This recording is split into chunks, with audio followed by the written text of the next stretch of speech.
السلام عليكم واهلا بكم في فيديو جديد من فيديوهات مارو الاهلاوي. وتعادل مخيب للنادي الاهلي او تعادل مخيب للاعبي النادي الاهلي. لعيبه النادي الاهلي اللي لعبت مباراه متوسطه، لعبت شوط اول سيء، لعبت شوط تاني احسن بكتير او لعبت شوط تاني جيد جدا.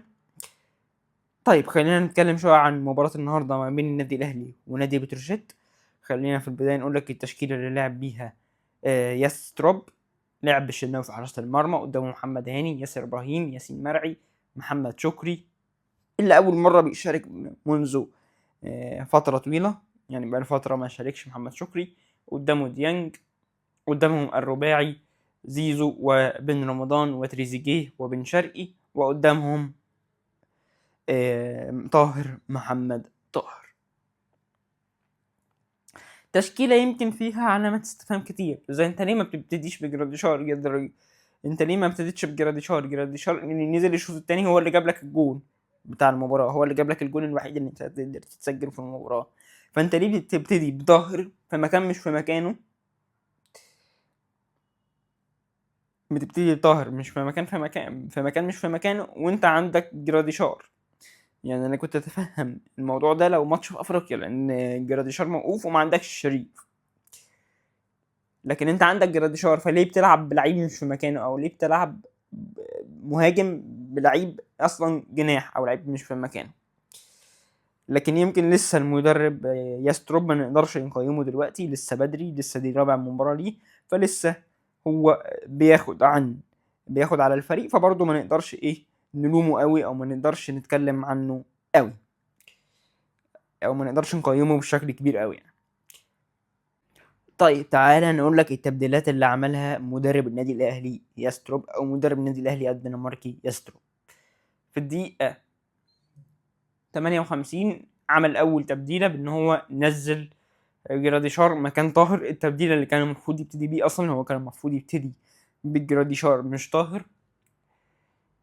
بعد كده في الدقيقة 75 نزل قفشة مكان تريزيجيه.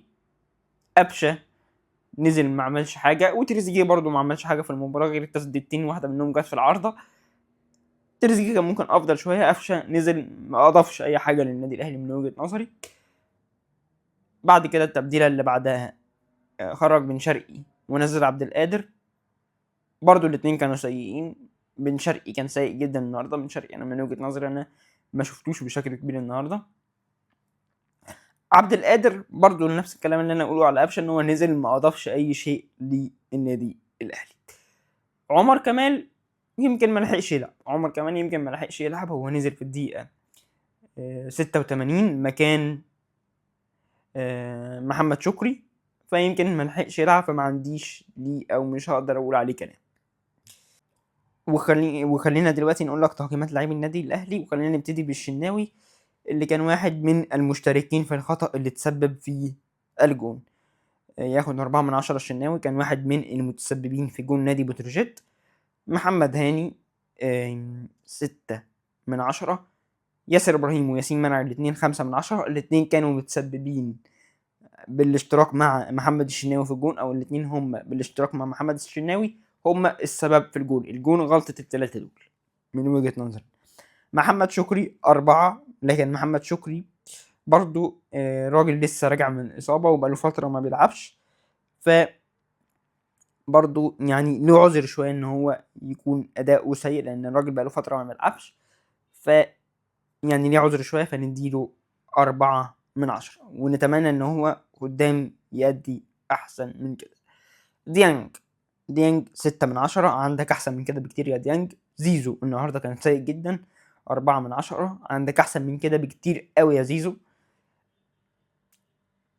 بن رمضان 6، عندك احسن من كده بكتير طبعا يا بن رمضان. تريزيجيه برضو النهارده كان سيء جدا، يمكن ما عملش غير كورتين، الكرة اللي هو جابها في العارضة والكرة اللي قبلها برضو اللي الحارس صدها. 5/10 يا تريزيجيه. بن شرقي نفس التقييم 5/10، وبرضو كان أداؤه النهارده سيء جدا، وعنده أحسن من كده بكتير هو وتريزيجيه. طيب اللاعبين اللي معانا بعد كده هو طاهر محمد طاهر. من وجهة نظري أنا سيء جدا طاهر محمد طاهر، ما عملش اي حاجه في المباراه النهارده، ياخد 4.5 من 10. عمر كمال زي ما قلت لك ما لحقش يلعب، فما عنديش ليه تقييم. عبد القادر نزل ما اضافش اي حاجه، 4. قفشه نزل ما اضافش اي حاجه وضيع كورتين سهلين جدا، او ضيع كور سهله جدا، 3. جراديشار اللي نزل جاب لك الجون، واللي نزل فوق الفرقه، واللي نزل رجعك المباراه، كان لولا جراديشار كنت ممكن تخسر، ياخد 10 من 10. جراديشار من وجهة نظري أنا هو واحد من نجوم المباراة، ومن وجهة نظري أنا جراديشار كان المفروض يلعب من بداية المباراة. وبكده نكون خلصت الفيديو بتاعي النهارده. لو عجبك الفيديو متنساش تعمل لايك واشتراك في قناة الفيسبوك وقناة اليوتيوب، وسلام.